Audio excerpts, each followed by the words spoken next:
我有位朋友分享咗一篇有關老人家嘅心聲，睇咗真係萬般滋味湧上心頭。佢話以前嘅人講養兒防老，積谷防饑，但係呢個世界現時已經行唔通㗎喇，應該係積蓄防老，儲錢防饑，先至係自救嘅方法。佢話你有兒有女點啊？你並不表示可以安享晚年嘅，因為而家啲兒女已經失去孝道，失去供養父母嘅責任啦。所以我位朋友話，如果你將來老咗，你指望邊個呢？其實你唔可以指望任何人嘅，你只能夠係指望你自己嘅啫。佢話咧，我哋已經老，但係我哋嘅身體如果仲係好，頭腦仲係清醒嘅時候咧，我哋就一定要小心保護自己，我哋先至能夠令到自己有個安享晚年嘅。佢話仲要分幾個階段嚟講喎。佢話第一個階段咧就係屬於60歲至70歲嘅，因為你啱啱退休，個身體狀況係比較好。佢話當你條件仲係好嘅時候咧，你記住啊，食多啲，着得開心啲，中意嗰件就買嗰件啦。你中意去玩就玩多啲啦，千祈唔好刻薄你自己，因為呢啲日子咧唔會好長久嘅。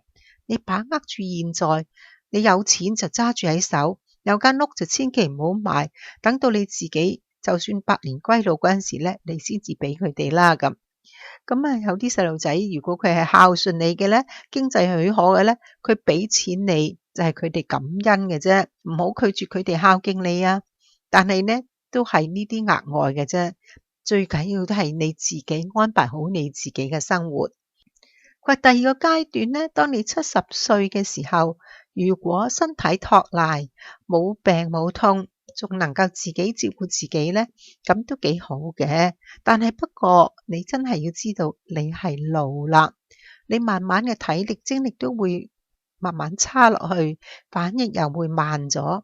嗱，你記住啊，食飯要慢，因為你驚住啃親，行路亦要慢啦，唔係你會容易跌倒嘅。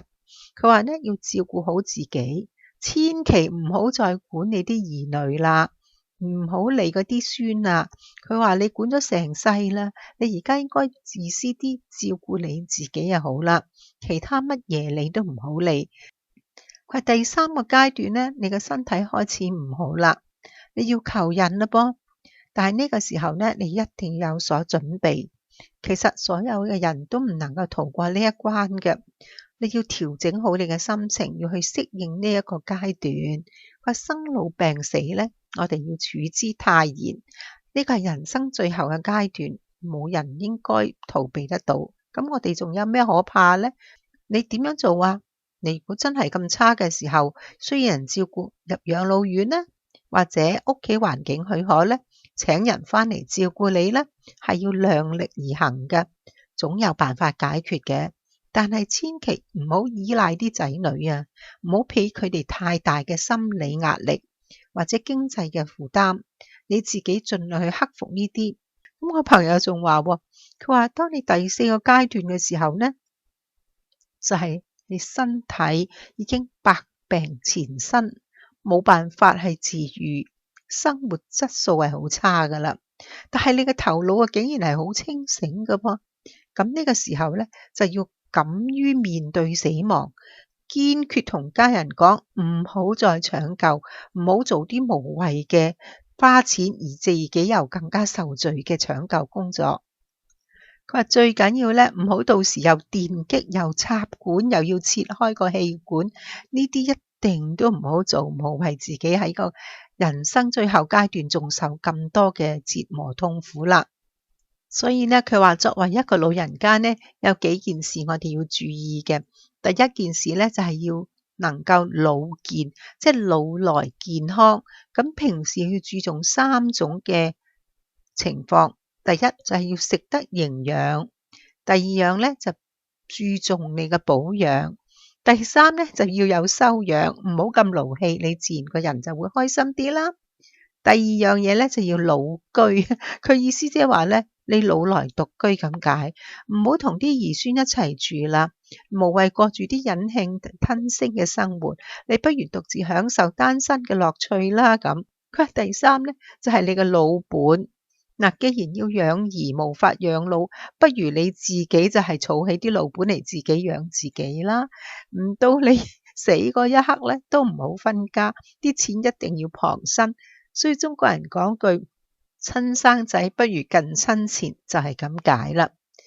第四咧就係老友，佢話一定要有個老友，有個好朋友嘅，或者陪下你食飯啊，陪下你傾偈，呢個好緊要嘅伴侶嚟嘅。所以平時就要廣結善緣，識多啲各類嘅朋友，咁你嘅生活咧就有樂趣啦。我朋友仲話呢，我哋呢代係孝順父母嘅最後一代，而係被子女遺棄嘅第一代。最近我睇到大陸有一篇報道，有關一個老人家有兒有女，但係冇人理佢，佢自己最後係親身自己着壽衣，將佢所有嘅積蓄有21萬嘅人民幣袋喺壽衣裏邊，咁然後死去嘅。咁佢嘅子女當時就將佢火化啦。原來火化嘅時候發覺裏邊有真銀紙喎。咁當時嗰個相影出嚟咧，就係有2沓銀紙係影咗出嚟，係一沓咧個邊係已經燒焦咗，另外一沓係完整無缺嘅。咁可想而知，呢位老人家佢自己着壽衣，將啲錢擺喺裏邊一齊諗住死都帶埋走嘅嗰種心情，係幾咁悲痛，幾咁失望咧。所以為人子女，你哋真係唔可以咁不孝嘅。但係奇怪，現時嘅人真係少咗呢方面嘅培育，咁點解呢？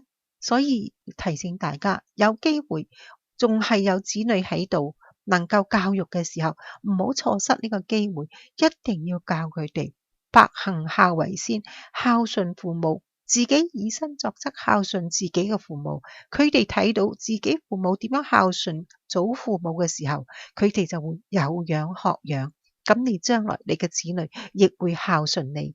但係就算我哋子女對我哋有孝心都好啦，我哋做父母嘅咧都要保養好自己，盡量唔好俾佢哋有其他嘅心理上或者係經濟上嘅壓力，所以咧都係要靠翻我哋自己嘅。